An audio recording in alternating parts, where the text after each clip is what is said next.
అయ్యో నామము కైకాయందురా అయ్యో చాపులు తీసుడాలను నామము కైకాయందురా నామము కైకాయందురా నామము కైకాయందురా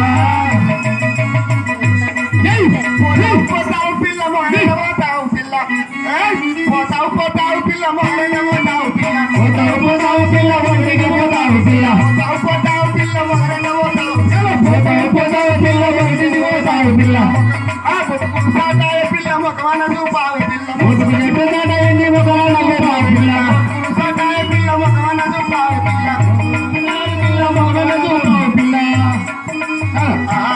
అమ్మ ఇదే 10,000 వందనము కదా చల్లగా వర్దిలు ఎటు చూస్తాను బాగా నన్ను చూడు ఇక్కడికి రా నీ యొక్క నామధేయం ఏమిటో విన్నవించరా తల్లి. నా యొక్క నామధేయము దశరథ మహారాజు గారి రెండవ భార్యను కైకాదేవి అందురు. దశరథ మహారాజు గారి రెండవ భార్య అయిన కైకాదేవి అని అందురా? అవును.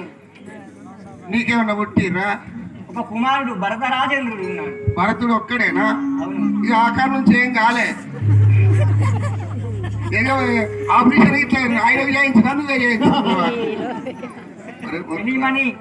ఏం మాట్లాడుతున్నా? అయ్యో నువ్వు ఆడిదానివైనా నేను ఆడిదాన్నేనా చెప్పుకుంటే ఏం బాయ్ ఎటు పోతాను నువ్వు బాగా ఇప్పుడు? దశరథ మహారాజు వద్దకు వెళ్తున్నాను. ఆయన దగ్గరికి పోతాను అంతేనా? అయితే పో నీకు వేసి రాడ కూర్చొని నీకు మూసుకో. సుమిత్రదేవి వచ్చి